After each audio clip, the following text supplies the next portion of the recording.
وہ میری ضد ہے صرف، کل نکاح ہو جائے اسے سب کے سامنے طلاق دوں گا تاکہ اسے اندازہ ہو اس نے کس کو ریجیکٹ کیا تھا۔ زوریس خان فون پر مصروف کسی سے بات کر رہا تھا جب کہ اس کے نکاح کا ڈریس دکھانے پر دروازے پر کھڑی فاریہ پھتر ہوئی تھی۔ اس نے بچپن سے اپنے خاندان کے مردوں کو بہت ظالم دیکھا تھا۔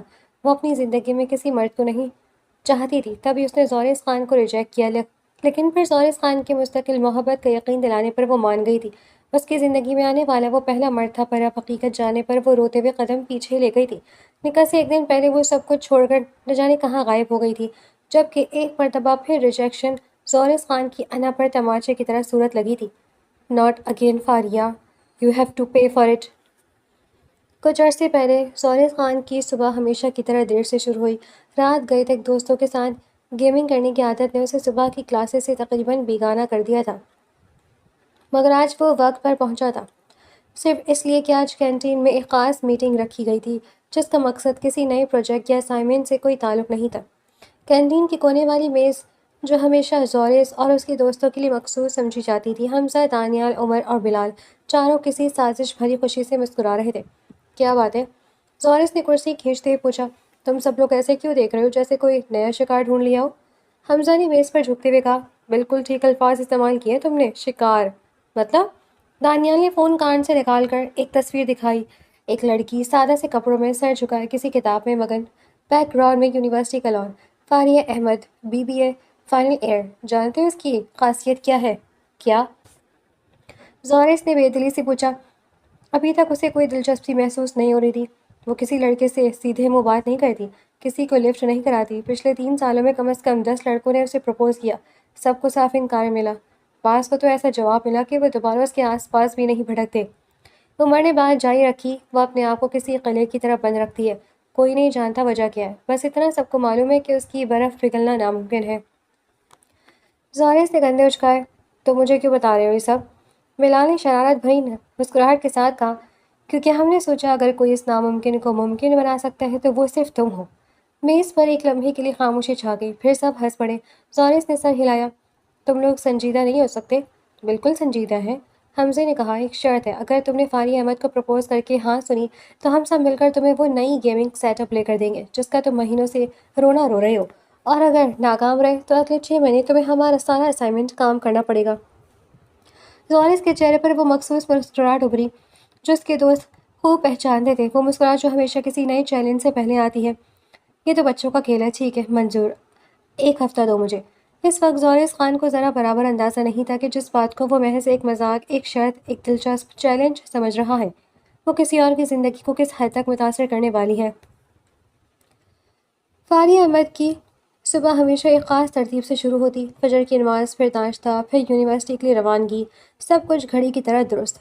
اسے یہ ترتیب پسند تھی کیونکہ یہ اس کے کنٹرول دیتی تھی کہ جو اس کی زندگی کے باقی حصوں میں مخفوض تھا۔ وہ اپنی چچی کے گھر میں رہتی تھی، ایک ایسا گھر جو ہر لحاظ سے آرام دہ تھا، مگر جہاں وہ کبھی خود کو اپنے گھر کا حصہ محسوس نہیں کر پائی۔ اس کے والدین جب وہ صرف 7 سال کی تھی ایک کار حادثے میں چل بسے تھے۔ اس کے بعد کی زندگی اس کی چچی نازیہ بیگم کے گھر میں گزری، جہاں محبت تو تھی مگر ایک عجیب سی حد کے ساتھ، جیسے وہ محبت بھی حساب کتاب کے دائرے میں بندھی ہو۔ فاریہ کو یاد تھا وہ رات جب وہ صرف 8 سال کی تھی اور چچا نے چچی پر ہاتھ اٹھایا تھا۔ اس نے دروازے کی نکر سے دیکھا تھا، خوف سے کانپتے ہوئے اپنی سانسیں روکے۔ اگلی صبح چچی نے سب کچھ معمول کے مطابق کیا، جیسے کچھ ہوا ہی نہ ہو۔ فاریہ نے پوچھا بھی نہیں، مگر اس رات نے اس کے ذہن میں ایک ایسا نشان چھوڑا جو کبھی نہیں مٹا۔ اس کے بعد بھی خاندان کی مختلف تقریبات میں فاریہ نے مردوں کو ایک ہی روپ میں دیکھا، طاقت جس کے ہاتھ آئے ظلم اسی کے پیچھے چلا آئے۔ چچا کا اپنی بیوی کو ہر بات پر نیچا دکھانا، ماموں کا اپنی بیٹیوں کو تعلیم سے روکنا، پڑوس کا وہ شخص جو رات گئے اپنی بیوی کو گھر سے نکال دیتا تھا، یہ سب مناظر فاریہ کے دل میں ایک ہی نتیجہ چھوڑ گئے تھے کہ مرد بھروسے کے لائق نہیں۔ اس نے کبھی زبان سے یہ بات نہیں کہی مگر اپنے عمل سے ثابت کر دیا تھا۔ یونیورسٹی میں وہ کسی لڑکے سے ضرورت سے زیادہ بات نہیں کرتی تھی، نظریں نیچے رکھتی، اور جب بھی کسی نے اس میں دلچسپی ظاہر کی اس نے فوراً اور واضح انکار کر دیا، کوئی نرمی نہیں، کوئی جھجک نہیں۔ اس کی سہیلی عائشہ جو شروع سے اس کے ساتھ تھی کبھی کبھار اسے چھیڑتی۔ "فاریہ، ہر مرد ایک جیسا نہیں ہوتا، مجھے معلوم ہے"، فاریہ ہمیشہ یہی جواب دیتی، "مگر مجھے یہ جاننے کی کوئی خواہش نہیں ہے کہ کون سا مختلف ہے، محفوظ رہنا زیادہ ضروری ہے"۔ عائشہ ہنس دیتی۔ زوریس نے اپنی مہم کا آغاز اسی دن سے کر دیا۔ پہلا کام تھا فاریہ کا شیڈیول معلوم کرنا، جو اس کے لیے کوئی مشکل کام نہیں تھا۔ یونیورسٹی میں ہر کوئی زورس خان کی مدد کرنے کو تیار رہتا۔ تب اسے پتہ چلا کہ فاریہ ہر روز دوپہر کے وقت لائبریری کی مغربی جانب والی میز پر بیٹھتی۔ پہلی ملاقات میں زورس نے کچھ خاص نہیں کہا، بس اس کے قریب گزرا ایک ہلکی سی مسکراہٹ کے ساتھ۔ فاریہ نے نظر اٹھائی، ایک لمحے کے لیے دیکھا اور پھر دوبارہ اپنی کتاب میں گم ہو گئی۔ زورس کو یہ عجیب لگا۔ عام طور پر لڑکیاں اس کی ایک نظر پر ہی متوجہ ہو جاتی، مگر یہاں کوئی رد عمل نہیں تھا۔ دوسرے دن اس نے جان بوجھ کر اسی میز پر بیٹھنے کی کوشش کی۔ کیا یہاں بیٹھ سکتا ہوں؟ باقی جگہیں بھری ہوئی ہیں۔ فاریہ نے ایک نظر پوری لائبریری پر ڈالی، جو حقیقت میں تقریباً خالی تھی۔ اس نے کچھ نہیں کہا، بس اپنی کتابیں تھوڑی سی سمیٹ لیں، جو ایک طرح کی اجازت تھی۔ زورس بیٹھ گیا، مگر بات چیت کی کوئی کوشش نہیں کی، بس اپنی کتاب کھولی، ذہن میں سوچتا رہا کہ اگلا قدم کیا ہو۔ تیسرے دن اس نے ایک چھوٹی سی حرکت کی، جان بوجھ کر اپنی کتابیں گرا دی، جیسے غلطی سے ہاتھ لگ گیا ہو۔ فاریہ نے تھوڑی ہچکچاہٹ کے بعد جھک کر ایک کتاب اٹھائی اور واپس دی۔ شکریہ، زورس نے کتاب پکڑتے ہوئے کہا۔ تم فاریہ ہو نا، BBA فائنل ایئر؟ جی، دو ٹوک جواب۔ میں زورس، مجھے معلوم ہے آپ کون ہیں۔ فاریہ نے بات کاٹتے ہوئے کہا، اپنی چیزیں سمیٹنا شروع کر دیں، ساری یونیورسٹی جانتی ہے آپ کو۔ اور اس سے پہلے کہ زورس کچھ اور کہہ پاتا، وہ اٹھ کر چلی گئی۔ زورس کچھ دیر وہیں بیٹھا رہا، حیرت زدہ۔ یہ پہلی بار تھا کہ کوئی لڑکی اس کی موجودگی سے متاثر ہونے کی بجائے بھاگ کر جا رہی تھی۔ عجیب طور پر اس کے انداز ناراضگی کے بجائے ایک نیا جوش پیدا ہوا۔ چیلنج اب دلچسپ ہونے لگا تھا۔ اگلے 2 ہفتے زورس اپنی حکمت عملی بدلی۔ اس نے سیدھی بات چیت کی کوشش چھوڑ دی اور چھوٹی چھوٹی مہربانیوں کا سہارا لیا۔ کبھی وہ فاریہ کے لیے کینٹین سے چائے بھیج دیتا، کسی جونیئر کے ہاتھ، بغیر اپنا نام بتائے، مگر فاریہ کو معلوم ہوتا کون بھیج رہا ہے۔ کبھی وہ اس کے امتحان کے دن باہر انتظار کرتا، صرف آل دی بیسٹ کہنے کے لیے، اور فوراً چلا جاتا۔ فاریہ نے ہر بار سرد رویہ رکھا، مگر اندر ہی اندر وہ کچھ محسوس کرنے لگی تھی۔ اس نے کبھی زورس کو براہ راست کچھ نہیں کہا، مگر اس کی نظروں میں ایک نئی سختی آ گئی تھی، جیسے وہ خود کو مزید مضبوط کرنے کی کوشش کر رہی ہو۔ عائشہ نے بھی نوٹ کری تھی یہ سب، اس لیے ایک دن پوچھ بیٹھی، وہ لڑکا تمہارے پیچھے کیوں پڑا ہے فاریہ؟ مجھے کیا معلوم، فاریہ نے جھنجھلا کر کہا، شاید کوئی نیا کھیل ہے اس لڑکا۔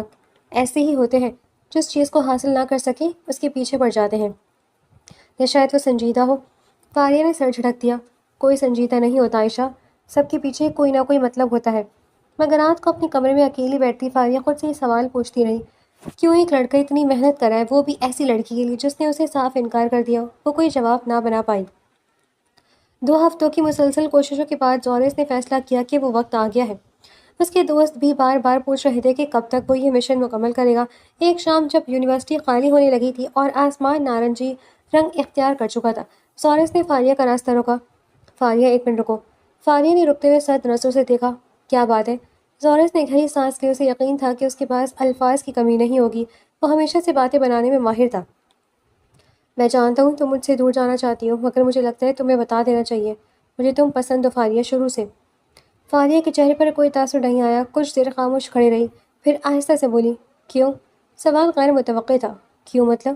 وہ الجھا، کیوں پسند ہوں میں آپ کو؟ ہم نے کبھی سیدھے منہ بات نہیں کی، آپ مجھے جانتے تک نہیں۔ زورس کچھ لمحے کے لیے چپ ہو گیا، کیونکہ سچ یہ تھا کہ اس کے پاس اس سوال کا کوئی حقیقی جواب نہیں تھا۔ کبھی کبھی محبت کے لیے وقت نہیں چاہیے ہوتا، بس احساس چاہیے ہوتا ہے۔ فاریہ نے ایک لمبی سانس لی اور جب بولی تو اس کی آواز میں وہ ٹھنڈک تھی جو زورس نے پہلے کبھی محسوس نہیں کی تھی۔ زورس خان، مجھے معلوم ہے آپ کی شہرت کیا ہے، آپ ہر ہفتے کسی نئی لڑکی کے پیچھے ہوتے ہیں۔ مجھے آپ کا یہ احساس کچھ عجیب سا لگ رہا ہے، شاید اس لیے کہ میں نے کبھی آپ کو منہ نہیں لگایا، اور شاید آپ کو یہی چیز چیلنج لگی ہو۔ زورس کے چہرے کا رنگ بدل گیا، ایسا نہیں ہے، میں نے انکار کیا، فاریہ نے صاف اور واضح لہجے میں کہا، بغیر کسی جھجک کے، اور امید کرتی ہوں کہ آپ سمجھ جائیں گے کہ یہ حتمی جواب ہے، آئندہ مجھ سے یہ موضوع نہ چھیڑیے گا۔ اور وہ مڑ کر چلی گئی تھی، اپنے قدموں کی رفتار برقرار رکھتے ہوئے پیچھے مڑ کر دیکھے بغیر۔ زورس وہیں کھڑا رہا، اس کے چہرے پر وہ تاثر تھا جو اس نے کبھی محسوس نہیں کیا تھا، رد کیے جانا، سیدھا، بغیر کسی نرمی کے رد کیے جانا۔ اس کے گانوں میں فاریہ کے الفاظ گونجتے رہے، شاید یہی چیز آپ کو چیلنج لگی ہو۔ سچ تو یہ تھا کہ فاریہ نے وہ بات کہہ دی تھی جسے زورس کو تسلیم کرنے سے کترا رہا تھا۔ اس رات زورس اپنے کمرے میں اکیلا بیٹھا رہا، دیر تک۔ اس کا فون بار بار بج رہا تھا، دوستوں کے پیغامات پوچھ رہے تھے کیا ہوا، کامیابی ملی یا نہیں۔ اس نے کسی کا جواب نہیں دیا، اندر ہی اندر ایک عجیب سی آگ سلگ رہی تھی۔ زورس خان جیسے کبھی کسی چیز کے لیے نہیں سننا پڑا تھا۔ آج ایک لڑکی نے، جیسے اس نے محض ایک شرط کے طور پر دیکھا تھا، اسے مکمل طور پر رد کر دیا تھا، اور وہ رد بھی ایسا کہ اس کی نیت پر سوال اٹھاتا۔ اگلی صبح جب وہ کینٹین پہنچا، اس کے دوست پہلے سے وہاں موجود تھے۔ تو کیا ہوا؟ حمزہ نے آنکھوں میں چمک لیے پوچھا۔ زورس نے کرسی پر بیٹھتے ہوئے بغیر کسی جذبے کے کہا، اس نے انکار کر دیا۔ میز پر خاموشی چھا گئی، پھر دانیال ہنس پڑا۔ سچ میں؟ زورس خان کو انکار؟ یہ تو تاریخ رقم ہو گئی۔ باقی بھی ہنسنے لگے، مگر زورس کا چہرہ سپاٹ رہا، اس کی آنکھوں میں وہ چمک نہیں تھی جو ہار مان لینے والوں میں ہوتی ہے۔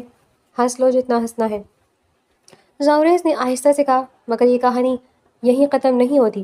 بلال نے آنکھیں سکیڑی۔ کیا مطلب؟ زورس نے کافی کا کپ اٹھایا، ایک گھونٹ بھرا اور بولا، مطلب یہ ہے کہ فاریہ احمد نے مجھے رد کر دیا، ٹھیک ہے، مگر کسی کو یہ حق نہیں کہ زورس خان کو ایسے سریعام ذلیل کرے۔ میں یہ شرط ہار چکا ہوں، تمہارا کام کرنے کے لیے تیار ہوں، مگر یہ معاملہ اب ضرور صرف شرط کا نہیں رہا۔ تو کیا کرو گے؟ ابھر نے احتیاط سے پوچھا۔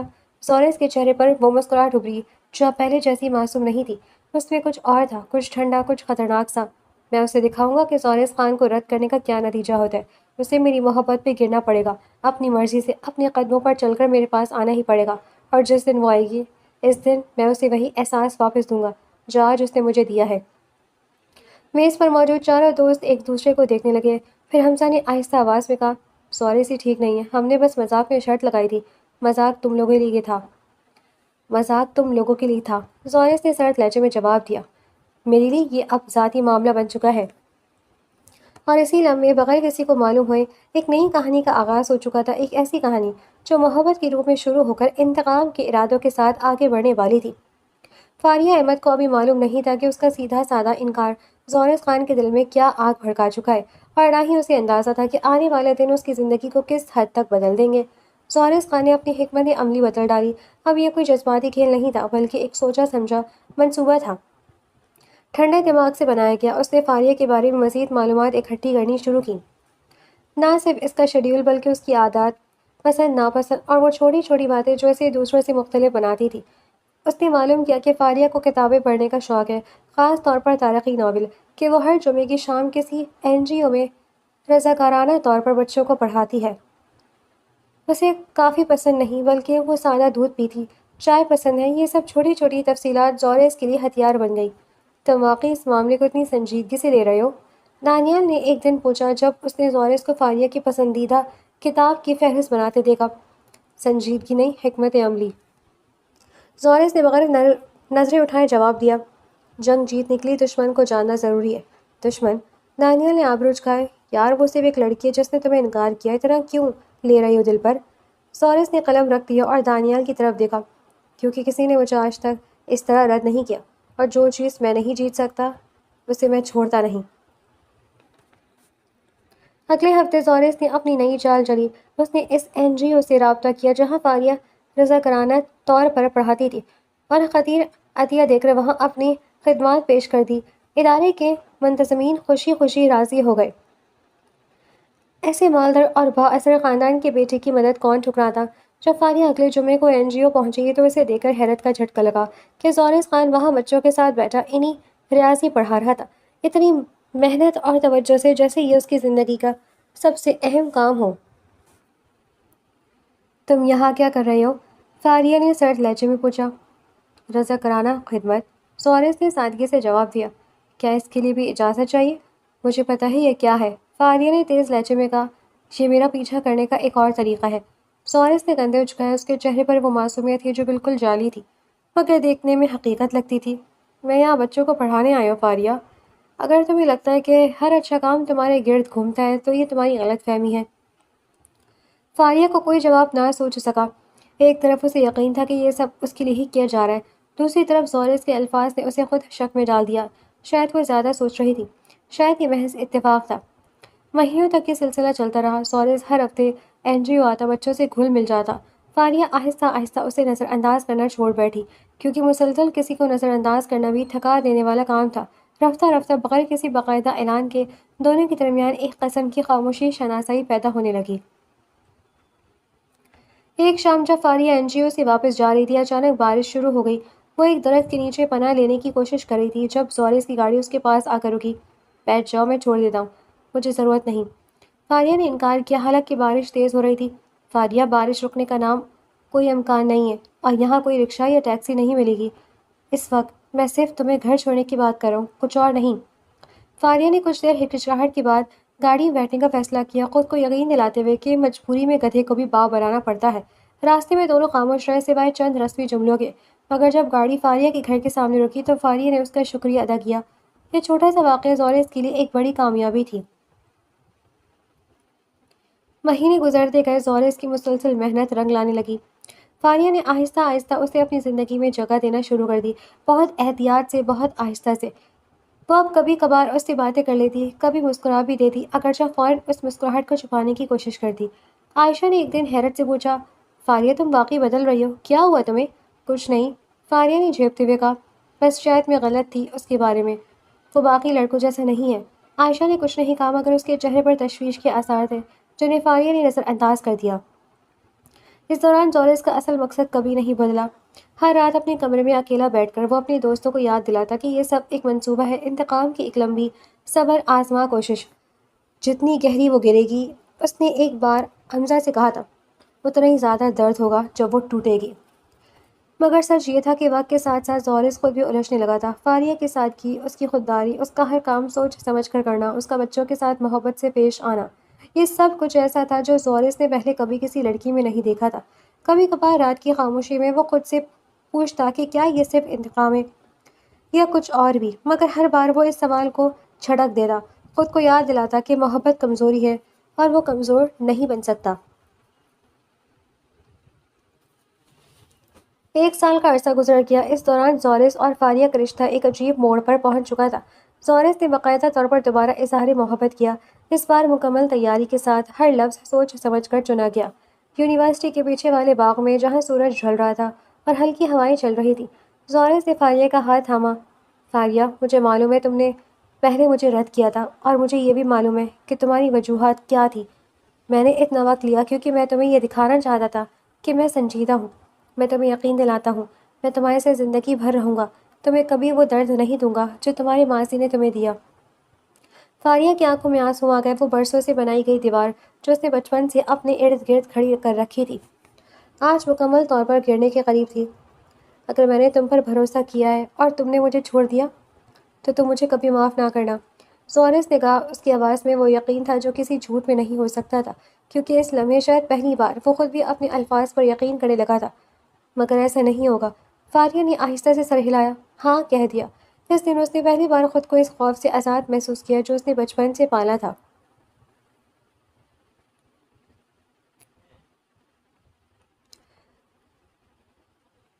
بات جب گھر والوں تک پہنچی تو زورس کے والدین بیٹے کی پسند پر خوش ہو گئے۔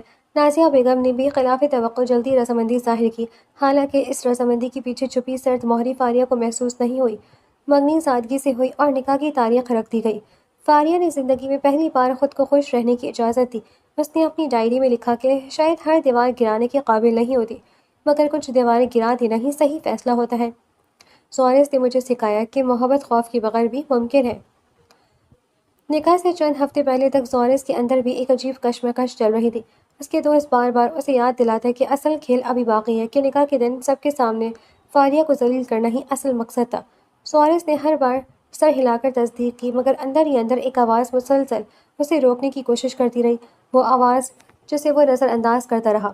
یار، تم واقعی یہ کرو گے؟ حمزہ نے ایک رات پوچھا جب وہ دونوں اکیلے بیٹھے تھے۔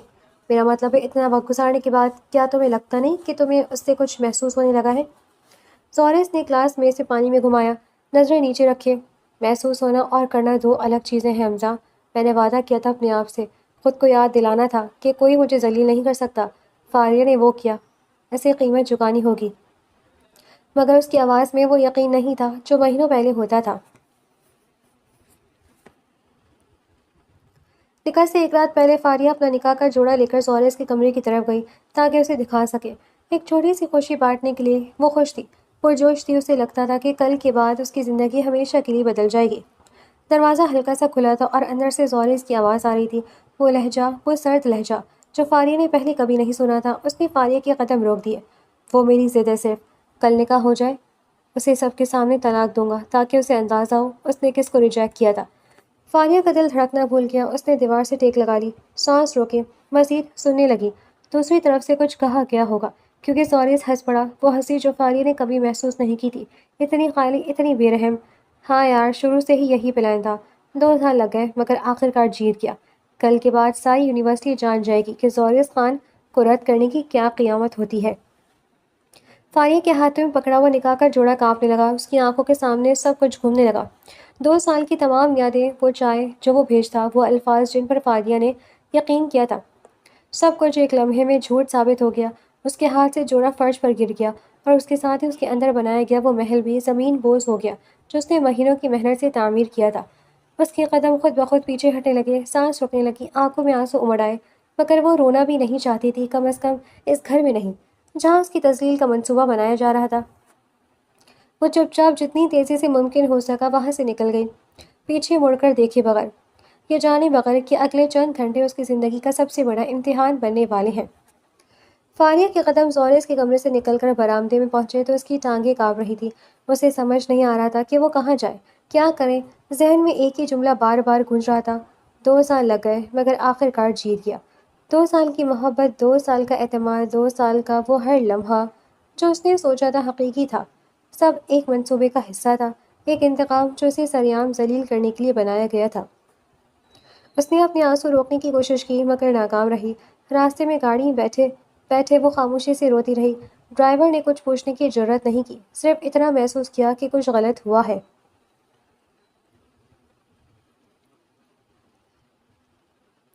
نازیہ بیگم، جس نے اسے بچپن سے پالا تھا، وہی واحد شخص تھی جن پر فاریہ کو کچھ حد تک بھروسہ تھا۔ اسے یقین تھا کہ چچی اس کی بات سمجھے گی، نکاح روکنے میں مدد کریں گی۔ جیسے ہی وہ چچی کے کمرے کے قریب پہنچی، ان سے اندر آتی آوازیں سنی۔ چچی فاریہ کو چچا سے بات کری تھی۔ فاریہ نے دروازہ کھٹکھٹانے کے لیے ہاتھ اٹھایا مگر وہیں رک گئی جب اس نے اپنا نام سنا۔ مجھے تو یقین نہیں آ رہا کہ آخرکار یہ بوجھ ہمارے سر سے اترنے والا ہے، چچی کی آواز آئی ایک عجیب سی راحت کے ساتھ۔ 10 سال ہو گئے فاریہ کو پالتے پالتے، اب جا کر جان چھوٹے گی۔ فاریہ کے قدم زمین پر گڑ گئے۔ ہاں، چچا کی آواز آئی، اور اچھی بات ہے یہ کہ لڑکا امیر گھرانے کا ہے، اب ہمیں اس کے اخراجات کی فکر نہیں کرنی پڑے گی، نہ کوئی جہیز کا انتظام، سب کچھ زوریس کے گھر والوں نے خود سنبھال لیا۔ بس دعا کرو کل نکاح ٹھیک سے ہو جائے۔ چچی نے کہا، اس لڑکی نے ہمیشہ مجھے پریشان رکھا ہے، نہ صحیح سے کسی سے بات کرتی، نہ رشتہ داروں کے سامنے خوش دکھتی۔ میں نے تو اسے پالا اس لیے تھا کہ لوگ کیا کہیں گے، اپنی بھتیجی کو یتیم چھوڑ دیں گے، ورنہ دل سے کبھی نہیں چاہا میں نے۔ فاریہ کا سانس رک گیا، اس کی کانوں میں یہ الفاظ کسی گولی کی طرح لگے۔ 10 سال، 10 سال جس گھر کو اس نے اپنا سمجھا، جن لوگوں کے لیے اس نے ہر قربانی دی، ہر خواہش کو دبایا، ہر بار اچھی بچی بننے کی کوشش کی، یہ سب صرف ایک فرض تھا، ایک بوجھ جسے نبھایا جا رہا تھا لوگوں کے سامنے عزت بچانے کے لیے۔ مجھے لگتا تھا شاید آپ کو مجھ سے کچھ لگاؤ ہے، فاریہ نے دل ہی دل میں سوچا۔ آنسو اس کی آنکھوں سے بہنے لگے، خاموشی سے، بغیر آواز کے۔ چچا نے بات جاری رکھی، خیر اب یہ سب پرانی باتیں چھوڑو، کل کے بعد ہماری ذمہ داری ختم۔ زوریس کے گھر والے بہت اچھے لوگ لگتے ہیں، امید ہے فاریہ وہاں خوش رہے گی۔ خوش رہے یا نہ رہے، چچی نے سرد لہجے میں کہا، ہمیں کیا فرق پڑتا ہے، ہماری بیٹی تو ہے ہی نہیں، بس فرض تھا وہ پورا ہو گیا۔ فاریہ مزید نہیں سن سکی، وہ الٹے قدموں سیڑھیوں کی طرف بھاگی، اپنے کمرے میں پہنچ کر دروازہ بند کیا اور فرش پر بیٹھ گئی، اپنے گھٹنوں میں سر چھپائے بے آواز رونے لگی۔ ایک ہی رات میں اس کی پوری دنیا، ہر وہ رشتہ جس پر اس نے تھوڑا بہت بھروسہ کیا تھا، ٹوٹ کر بکھر گیا تھا۔ زوریس جس سے اس نے محبت کی وہ ایک منصوبہ تھا، چچی جس نے اس نے ماں کی طرح سمجھا تھا، اس کے لیے وہ صرف ایک بوجھ تھی جس سے جان چھڑانے کا انتظار کیا جا رہا تھا۔ نہ جانے کتنے گھنٹے وہ اسی حالت میں بیٹھی رہی، رونے کی سکت بھی ختم ہو گئی، پھر اچانک اس کے اندر کچھ بدلا، خوف اور دکھ کی جگہ ایک عزم۔ میں اپنے آپ سے وعدہ کرتی ہوں، اس نے آہستہ سے خود سے کہا، آنسو صاف کرتے ہوئے، کبھی کسی پر بھروسہ نہیں کروں گی، لیکن میں نے وہ وعدہ توڑا، اب دوبارہ نہیں توڑوں گی۔ اس نے اپنی الماری کھولی، ایک بیگ نکالا اور خاموشی سے ضروری چیزیں سمیٹنا شروع کر دیں، کچھ کپڑے، اپنی تعلیمی اسناد، تھوڑی سی رقم جو اس نے مہینوں سے بچائی تھی، ٹیوشن پڑھانے سے کمائی ہوئی رقم جسے وہ کبھی کبھار کسی ضرورت مند کی مدد کے لیے بھی نکال لیتی، مگر آج اس کی اپنی ضرورت آن پڑی تھی۔ اس کے پاس زیادہ رقم نہیں تھی مگر اتنی ضرور تھی کہ وہ کچھ دن گزار سکے، کوئی راستہ ڈھونڈ سکے۔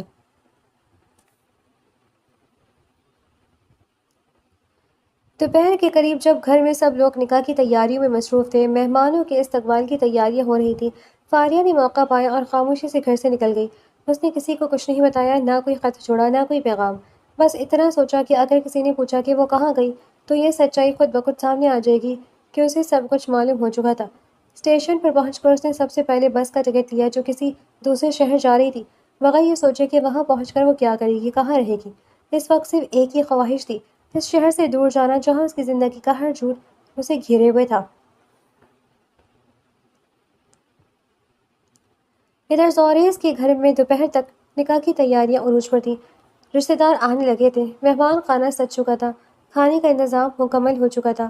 زوریز خود بھی صبح سے مصروف تھا، مگر اس کے ذہن میں بار بار وہ کشمکش لوٹ آتی جو گزشتہ کئی ہفتوں سے اسے پریشان کیے ہوئے تھی۔ اس نے کل رات جو بات کی تھی فون پر اپنے پرانے دوست عثمان سے، جو اس کی سازش کا واحد رازدار تھا، وہ اس کے ذہن میں مسلسل گونج رہی تھی۔ کیا وہ واقعی ایسا کر سکتا تھا؟ اتنے مہینوں کی محبت کے بعد، اتنی قربت کے بعد، کیا وہ سچ میں فاریہ کو سرعام ذلیل کر سکتا تھا؟ اس کا دل کہتا تھا نہیں، مگر اس کی انا، وہ پرانا زخم جو فاریہ کے پہلے انکار سے لگا تھا، ابھی تک تازہ تھا۔ وہ خود کو یاد دلاتا رہا کہ یہ سب اسی انکار کی سزا ہے۔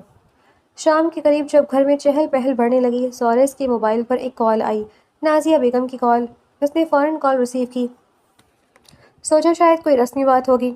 زوریز بیٹا، نازیہ بیگم کی آواز میں گھبراہٹ تھی۔ فاریہ گھر پر نہیں ہے؟ کیا مطلب نہیں ہے؟ زوریز کے ماتھے پر بل پڑ گئے۔ صبح سے کسی نے اسے نہیں دیکھا، اس کا کمرہ خالی ہے، کچھ کپڑے اور چیزیں غائب ہیں، ہمیں لگتا ہے وہ گھر چھوڑ کر چلی گئی ہے۔ کیا؟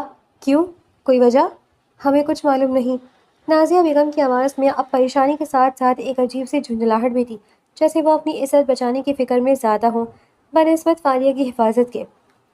بس اتنی امید ہے کہ وہ جلد واپس آ جائے، ورنہ ہماری تو ناک کٹ جائے گی سب کے سامنے۔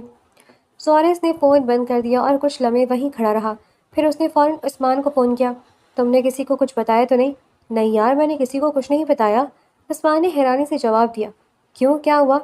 زوریز نے فون کاٹ دیا اور اپنے کمرے میں بیٹھ کر سوچنے لگا۔ اسے یاد آیا کل رات اسی کمرے میں اس نے عثمان سے فون پر بات کی تھی، وہی بات جس میں اس نے اپنے پورے منصوبے کا اظہار کیا تھا۔ کیا دروازہ کھلا تھا؟ کیا کوئی سن سکتا تھا؟ اسے یاد آیا کہ فاریہ نے کہا تھا وہ آج کچھ خاص دکھانے آئی تھی، اپنا نکاح کا جوڑا۔ کیا وہ کل رات آئی تھی؟ کیا اس نے سب سن لیا تھا؟ زوریز کے چہرے کا رنگ فک ہو گیا۔ اس نے فوراً باہر جا کر ملازمین سے پوچھا کہ کیا کل رات کوئی اس کے کمرے کے دروازے کے قریب آیا تھا۔ ایک نوکرانی بتایا کہ ہاں، فاریہ باجی رات کو ایک بیگ لے کر آئی تھی، مگر واپس چلی گئی۔ زوریز کو یقین ہو گیا، فاریہ نے سب کچھ سن لیا تھا۔ اس رات جب نکاح کی تقریب منسوخ ہو چکی تھی، دونوں خاندانوں میں سنا سنگی پھیل چکی تھی، مہمانوں کو معذرت کے ساتھ واپس بھیجا جا رہا تھا۔ زوریز اپنے کمرے میں اکیلا بیٹھا بار بار وہی لمحہ یاد کر رہا تھا۔ اس کی انا کی جیت اس کے دل کی شکست میں بدل چکی تھی۔ اسے احساس ہونے لگا کہ جو کچھ اس نے شروع میں انتقام سمجھ کر شروع کیا تھا، وہ کب حقیقی محبت میں بدل گیا، اسے خود بھی معلوم نہیں ہوا، اور اب جب اسے یہ احساس ہوا تب تک بہت دیر ہو چکی تھی۔ وہ لڑکی جسے وہ سچ میں چاہنے لگا تھا، اس کی بے وقوفی کی وجہ سے، اس کی انا کی وجہ سے اسے چھوڑ کر جا چکی تھی، کہیں دور، اکیلی، ٹوٹے دل کے ساتھ۔ اس نے فاریہ کو فون کیا، مگر نمبر بند تھا۔ اس نے میسج بھیجے، ایک کے بعد ایک، معافی کے الفاظ، وضاحتیں، مگر کوئی جواب نہیں آیا۔ باہر برآمدے میں حمزہ اور باقی دوست آ چکے تھے۔ زوریز، ہمیں افسوس ہے یار، حمزہ نے کہا، ہم نے سوچا بھی نہیں تھا کہ یہ سب اتنا آگے بڑھ جائے گا۔ زوریز نے سر اٹھایا، اس کی آنکھیں سرخ تھیں۔ یہ تمہاری غلطی نہیں حمزہ، یہ میری غلطی ہے۔ میں نے ایک اچھی لڑکی کی زندگی کے ساتھ کھیلنے کی کوشش کی، اور اب مجھے اس کی قیمت چکانی پڑے گی۔ اس نے فیصلہ کیا کہ وہ فاریہ کو ڈھونڈے گا، جہاں بھی ہو، اسے سچی معافی مانگے گا، چاہے اسے پوری زندگی لگ جائے، مگر اسے یہ اندازہ نہیں تھا کہ فاریہ کو ڈھونڈنا اتنا آسان نہیں ہوگا، اور نہ ہی اسے معلوم تھا کہ فاریہ کی زندگی اب ایک بالکل نئے راستے پر چل نکلی ہے، ایک ایسا راستہ جہاں وہ خود کو دوبارہ سے تعمیر کرنے کی کوشش کرے گی، بغیر کسی مرد کے سہارے کے۔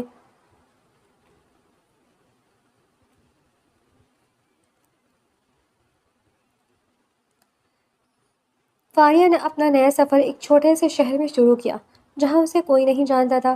پہلے 2 ہفتے مشکل ترین تھے۔ اس نے ایک سستے سے ہاسٹل میں کمرہ لیا اور اپنی بچائی ہوئی رقم کو انتہائی احتیاط سے خرچ کرنا شروع کیا۔ رات کو وہ اکثر جاگتی رہتی، سوچتی رہتی کہ کیا اس نے صحیح فیصلہ کیا، مگر صبح ہوتے ہی وہ اپنے آپ کو یاد دلاتی کہ واپسی کا کوئی راستہ نہیں ہے۔ اس نے ایک مقامی اسکول میں پارٹ ٹائم ٹیوٹر کی نوکری ڈھونڈ لی، تنخواہ کم تھی مگر گزارے کے لیے کافی تھی۔ پھر اس نے اپنی تعلیم مکمل کرنے کا فیصلہ بھی کیا، پرائیویٹ تعلیم کے ذریعے، تاکہ کسی دن وہ اپنے پیروں پر مکمل طور پر کھڑے ہو سکے۔ عائشہ سے اس کا رابطہ برقرار رہا۔ وہ واحد شخص تھی جسے فاریہ نے اپنا نیا نمبر دیا تھا، وہ بھی سختی سے تاکید کے ساتھ کہ کسی کو نہ بتائے۔ عائشہ کے ذریعے فاریہ کو معلوم ہوتا رہا کہ زورس نے اسے ڈھونڈنے کی کتنی کوشش کی، کیسے اس نے کئی پرائیویٹ جاسوس ہائر کیے، کیسے وہ ہر ہفتے عائشہ سے ملنے آتا اور پوچھتا کہ کیا اسے فاریہ کی کوئی خبر ملی۔ وہ بہت بدل گیا ہے فاریہ، عائشہ نے ایک دن فون پر کہا۔ وہ واقعی پچھتا رہا ہے، شاید اسے ایک موقع دینا چاہیے۔ عائشہ، تم نہیں سمجھتی، فاریہ نے تھکے ہوئے لہجے میں جواب دیا۔ یہ پچھتاوا نہیں، یہ صرف اس وقت کی مایوسی ہے جب کسی کا کھیل الٹا پڑ جائے۔ اگر میں نے سب کچھ نہ سنا ہوتا تو وہ اپنے منصوبے پر عمل کر چکا ہوتا۔ 6 مہینے گزر گئے، زورس نے اپنی تلاش ترک نہ کی۔ آخر کار ایک جاسوس نے اسے اس شہر کا سراغ دیا جہاں فاریہ رہ رہی تھی، اس اسکول کا نام بھی بتایا جہاں وہ پڑھاتی تھی۔ زورس نے وہاں فوراً جانے کا فیصلہ کیا۔ اس نے اسکول کے باہر انتظار کیا گھنٹوں، جب تک فاریہ باہر نہ آئی۔ اسے دیکھ کر فاریہ کے قدم رک گئے، اس کا چہرہ بھی فاق پڑ گیا۔ تم یہاں کیا کر رہے ہو؟ اس نے سرد لہجے میں پوچھا، مگر اس کی آواز میں لرزش تھی۔ فاریہ، میں تم سے معافی مانگنے آیا ہوں، زورس نے کہا۔ اس کی آنکھوں میں وہ سچائی تھی جو فاریہ نے پہلے کبھی نہیں دیکھی تھی۔ میں جانتا ہوں میں نے تمہارے ساتھ جو کیا اس کی کوئی معافی نہیں، مگر مجھے ایک موقع دو، صرف بات کرنے کا۔ فاریہ نے انکار کرنا چاہا، مگر زورس نے التجا کی، اور پھر وہ ایک قریبی پارک میں بیٹھ کر بات کرنے پر راضی ہو گئے۔ وہاں بینچ پر بیٹھے زورس نے اپنی پوری کہانی بتائی، اس شرط سے لے کر اس انتقام کے ارادے تک، اور پھر اس احساس تک جو اسے آہستہ آہستہ ہوا کہ وہ سچ میں فاریہ سے محبت کرنے لگا ہے۔ مجھے یقین نہیں ہے کہ تم مجھ پر بھروسہ کرو گی، اس نے کہا، اور شاید تمہیں نہیں کرنا چاہیے، مگر میں تمہیں یہ بتانا چاہتا ہوں کہ جو کچھ میں نے کہا تھا وہ سب جھوٹ نہیں تھا۔ میری محبت وہ حقیقی تھی، بس اس کی شروعات غلط نیت سے ہوئی۔ فاریہ خاموش بیٹھی رہی، اس کے دل میں ایک جنگ چل رہی تھی۔ ایک طرف اس کا وہ پرانا خوف تھا جو کہتا تھا کبھی کسی مرد پر بھروسہ نہ کرو، دوسری طرف وہ 6 مہینوں کی تنہائی تھی جس نے اسے احساس دلایا تھا کہ وہ کتنی اکیلی ہے۔ مجھے وقت چاہیے، اس نے کچھ پل بعد کہا۔ جتنا چاہیے اتنا لے لو، زورس نے کہا۔ میں یہی ہوں، تمہارا انتظار کروں گا۔ اگلے کئی ہفتوں تک زورس اسی شہر میں رہا، ایک ہوٹل میں کمرہ لے کر۔ اس نے فاریہ پر کوئی دباؤ نہیں ڈالا، بس کبھی کبھار اسے پیغام بھیجتا، حال احوال پوچھتا۔ فاریہ نے آہستہ آہستہ جواب دینا شروع کر دیا، پہلے مختصر، پھر تھوڑا طویل۔ ایک دن زورس نے اسے بتایا کہ اس نے اپنے والد کے کاروبار میں سنجیدگی سے کام کرنا شروع کر دیا ہے، کہ اس نے اپنی پرانی لاپرواہ زندگی چھوڑ دی ہے، دوستوں کے ساتھ فضول وقت گزارنا ترک کر دیا ہے۔ یہ سب سن کر فاریہ کو لگا کہ شاید واقعی زورس بدل گیا ہے۔ مہینے کے اختتام پر زورس نے دوبارہ فاریہ کے سامنے شادی کی بات رکھی۔ اس بار کوئی بڑا اظہار نہیں تھا، کوئی ڈرامائی جملے نہیں، بس ایک سادہ سی درخواست۔ فاریہ، میں جانتا ہوں میں نے تمہارا اعتماد توڑا، میں تمہیں یہ نہیں کہوں گا کہ فوراً مجھ پر بھروسہ کرو، بس اتنا کہوں گا، مجھے ایک موقع دو اپنے آپ کو ثابت کرنے کا۔ فاریہ کے اندر کی وہ لڑکی جو کبھی مضبوط اور خود مختار تھی، اب تھکی ہوئی تھی، تنہائی سے نڈھال۔ اس کے خاندان نے اسے چھوڑ دیا تھا، اس کے پاس اپنا کوئی نہیں تھا سوائے عائشہ کے، اور زورس، باوجود اس کے کہ اس نے دھوکہ دیا تھا، وہ واحد شخص تھا جو دوبارہ واپس آیا، جس نے ہار نہیں مانی۔ آخر کار کئی ہفتوں کی سوچ بچار کے بعد فاریہ نے ہاں کہہ دی، اس شرط کے ساتھ کہ وہ آہستہ آہستہ آگے بڑھے گی، بغیر کسی جلدی کے۔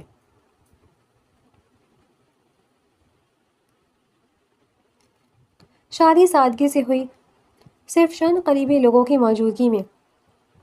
فاریہ کے خاندان میں سے کوئی نہیں آیا، اس نے خود انہیں مدعو نہیں کیا تھا۔ زورس کے والدین خوش تھے، انہیں لگا کہ آخر کار ان کا بیٹا سیدھے راستے پر آ گیا ہے۔ شروع کے چند ہفتے اچھے گزرے، زورس نے فاریہ کا بہت خیال رکھا، اسے نئے شہر، نئے گھر میں ایڈجسٹ ہونے میں مدد کی، مگر آہستہ آہستہ وقت کے ساتھ ساتھ زورس کا وہ پرانا روپ واپس آنے لگا۔ کاروبار کی ذمہ داریاں بڑھنے کے ساتھ زورس چڑچڑا ہونے لگا، اس کی زبان میں وہ نرمی نہیں رہی جو کبھی ہوا کرتی تھی۔ چھوٹی چھوٹی باتوں پر وہ فاریہ سے سختی سے بات کرتا، اگر کھانا وقت پر تیار نہ ہوتا، اگر گھر ٹھیک سے صاف نہ ہوتا، اگر فاریہ کی کوئی رائے اس کی رائے سے مختلف ہوتی تو زورس کا لہجہ سخت ہو جاتا۔ تمہیں سمجھ نہیں آتی فاریہ، وہ اکثر کہتا، میں دن بھر باہر کام ہوں اور گھر آ کر بھی سکون نہیں ملتا۔ فاریہ ابتدا میں یہ سب برداشت کرتی رہی، خاموشی سے، یہ سوچ کر کہ شاید یہ عارضی ہے، شاید کاروبار کا دباؤ ہے، شاید وقت کے ساتھ ساتھ ٹھیک ہو جائے گا۔ اس نے کبھی اپنی بات کھل کر نہیں کی کیونکہ برسوں کی خاموشی، برسوں کا دبایا جانا اسے یہ سکھایا جا چکا تھا کہ اپنی آواز اٹھانے کا کوئی فائدہ نہیں۔ 1 سال کے اندر رشتہ مزید بگڑ گیا۔ زورس کبھی کبھار دیر رات گھر آتا بغیر کسی وضاحت کے۔ فاریہ نے کبھی سوال نہیں کیا، اسے ڈر تھا کہ سوال کرنے پر پھر جھگڑا ہوگا۔ زورس کی سختی صرف زبانی نہیں رہی تھی، وہ اکثر فاریہ کی رائے کو مکمل طور پر نظر انداز کر دیتا، اس کے فیصلوں کا مذاق اڑاتا۔ تم کبھی کچھ صحیح نہیں کر سکتی، اس نے ایک دن کہا جب فاریہ نے گھر کے کچھ نئے پردے خریدے تھے جو زورس کو پسند نہیں آئے تھے۔ تمہارا ذوق ہمیشہ سے خراب رہا ہے۔ فاریہ نے کچھ نہیں کہا، بس چپ چاپ پردے واپس کر دیے۔ اندر ہی اندر وہ سکڑتی جا رہی تھی۔ وہ خود مختار لڑکی تھی جو کبھی اپنی رائے پر ڈٹی رہتی تھی، اب ہر بات پر خاموش رہنے لگی تھی۔ عائشہ جو کبھی کبھار ملنے آتی تھی، اس نے یہ تبدیلی محسوس کی۔ فاریہ تم ٹھیک ہو؟ تم بہت خاموش رہنے لگی ہو۔ میں ٹھیک ہوں، فاریہ نے مصنوعی مسکراہٹ کے ساتھ کہا، وہی جواب جو وہ ہر بار دیتی تھی۔ اسے اپنے حالات کسی کو بتانے میں شرم آتی کیونکہ اس نے خود یہ رشتہ چنا تھا، خود زورس پر دوبارہ بھروسہ کیا تھا۔ اسے لگتا تھا کہ اگر وہ اپنی تکلیف کا اظہار کرے گی تو لوگ کہیں گے ہم نے پہلے ہی کہا تھا۔ زورس کے دوست بھی کبھی کبھار گھر آتے اور ان کے سامنے زورس کا رویہ بالکل مختلف ہوتا، ہنسی مذاق خوش اخلاقی، مگر جیسے ہی دروازہ بند ہوتا اور صرف وہ دونوں رہ جاتے، وہی سختی، وہی بے پرواہی واپس آ جاتی۔ تم نے میرے سامنے میری بات کیوں کاٹی؟ ایک رات زورس نے پوچھا جب فاریہ نے دوستوں کے سامنے کسی موضوع پر اپنی رائے دی تھی۔ میں نے صرف اپنی رائے دی تھی، فاریہ نے آہستہ سے کہا، مجھے پرواہ نہیں تمہاری رائے کی، جب میں بات کروں تم چپ رہا کرو۔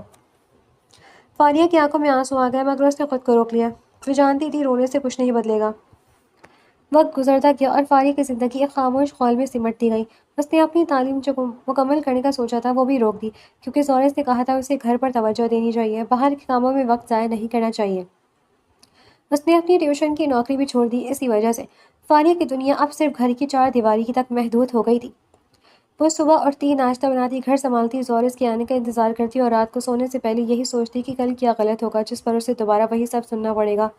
ایک دن جب زورس کاروبار کے سلسلے میں کسی اور شہر گیا ہوا تھا، فاریہ اکیلی گھر میں بیٹھی اپنی پرانی ڈائری نکال کر پڑھنے لگی۔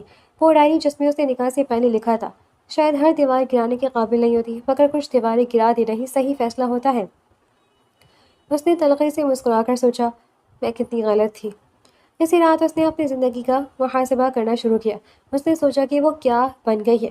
وہ لڑکی جو کبھی اپنی رائے پر ڈٹی رہتی تھی، جو کسی سے دبتی نہیں تھی، آج وہی لڑکی خاموشی سے ہر ظلم سہ رہی ہے، بالکل اسی طرح جیسے اس کی چچی نے سہا تھا، جیسے اس نے بچپن میں اپنے ارد گرد کی عورتوں کو سہتے دیکھا تھا۔ میں نے وہی زندگی چن لی جس سے بھاگنے کی کوشش کی تھی، اس نے خود سے کہا۔ آنسو اس کے گالوں پر بہنے لگے مگر اس رات رونے کے ساتھ ساتھ اس کے اندر کچھ اور بھی جاگا، وہی پرانی طاقت، وہی خودداری جو کبھی اس کی پہچان تھی۔ اس نے فیصلہ کیا کہ وہ مزید ایسی زندگی نہیں گزار سکتی جو خوف اور خاموشی پر مبنی ہو۔ اگلی صبح جب زورس واپس آیا، فاریہ نے پہلی بار بہت عرصے بعد اس سے سیدھی بات کرنے کی ہمت جمع کی۔ زورس، ہمیں بات کرنی ہے۔ زورس نے بے دلی سے دیکھا، کیا بات؟ ہمارا رشتہ، یہ ٹھیک نہیں چل رہا۔ تم مجھ سے جس طرح بات کرتے ہو، جس طرح میری رائے کو نظر انداز کرتے ہو، یہ سب صحیح نہیں ہے۔ زورس نے آنکھیں سکیڑی، یہ سب اچانک کیوں یاد آیا تمہیں؟ اچانک نہیں، فاریہ نے اس پر بغیر لرز سے کہا، یہ بہت عرصے سے میرے اندر اکٹھا ہو رہا تھا۔ میں نے بہت برداشت کیا زورس، اس امید میں کہ شاید تم بدلو گے، مگر تم نہیں بدلے۔ زورس کے چہرے پر غصہ نمودار ہوا، تمہیں کیا لگتا ہے تم مجھے سکھاؤ گی کہ میں کیسے رہوں؟ میں نے تمہیں سب کچھ دیا، یہ گھر، یہ زندگی، اور تم شکایتیں کر رہی ہو؟ یہی تو مسئلہ ہے، فاریہ نے کہا، اس کی آواز میں اب پہلے سے زیادہ مضبوطی تھی۔ تمہیں لگتا ہے گھر اور پیسہ دینے سے تمہارا فرض پورا ہو جاتا ہے، مگر رشتہ صرف اس چیز کا نام نہیں۔ زورس، عزت، برابری، ایک دوسرے کی بات سننا، یہ بھی ضروری ہے۔ زورس نے کچھ کہنے کے لیے منہ کھولا مگر فاریہ نے اسے بولنے کا موقع نہیں دیا۔ میں نے فیصلہ کر لیا، مجھے مزید یہ زندگی نہیں چاہیے۔ زورس کچھ دیر کے لیے بالکل ساکت کھڑا رہا، جیسے اسے یقین ہی نہ آ رہا ہو کہ فاریہ وہی فاریہ جو مہینوں سے خاموشی سے سب کچھ سہتی آئی تھی، آج اس کے سامنے کھڑی ہو کر یہ بات کر رہی ہے۔ تم مذاق کر رہی ہو، اس نے آخر کار کہا، اس کی آواز میں بے یقینی تھی۔ نہیں، فاریہ نے سیدھی نظروں سے اسے دیکھتے ہوئے کہا، میں مذاق نہیں کر رہی، میں نے بہت سوچا ہے زورس، رات بھر جا کر سوچا اور مجھے سمجھ آ گیا ہے کہ یہ رشتہ مجھے مار رہا ہے، آہستہ آہستہ اندر ہی اندر۔ زورس کے چہرے پر غصہ اور بے بسی کا امتزاج نظر آیا۔ میں نے تمہیں سب کچھ دیا فاریہ، عزت، محبت، ایک اچھی زندگی، اور اب تم یہ سب چھوڑنا چاہتی ہو صرف اس لیے کہ میں کوئی کبھی کبھار سخت لہجے میں بات کر لیتا ہوں؟ یہ صرف کبھی کبھار نہیں ہے زورس، فاریہ نے کہا، اس کی آواز میں اب کوئی لرزش نہیں تھی۔ یہ ہر روز کی بات ہے، ہر روز مجھے چھوٹا محسوس کرانا، میری رائے کو بے وقت سمجھنا، میری خوشیوں کو نظر انداز کرنا۔ میں نے اپنی تعلیم چھوڑی تمہارے کہنے پر، میں نے اپنی نوکری چھوڑ دی تمہارے کہنے پر، میں نے اپنی ہر خواہش کو دبایا اس امید میں کہ شاید تم خوش ہو جاؤ گے، مگر تم کبھی خوش نہیں ہوئے، اور میں نے اپنے آپ کو مکمل طور پر کھو دیا۔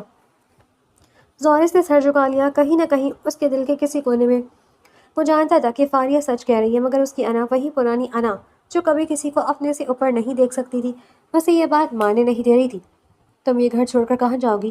اس نے طنزیہ لہجے میں پوچھا۔ تمہارے پاس تو کچھ بھی نہیں، نہ نوکری، نہ خاندان۔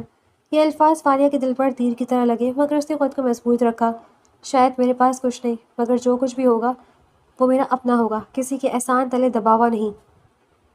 اس رات کے بعد گھر میں خاموشی چھا گئی۔ اس نے عائشہ سے رابطہ کیا جو اب ایک اچھی نوکری پر لگ چکی تھی اور اپنے شہر میں مستحکم زندگی گزار رہی تھی۔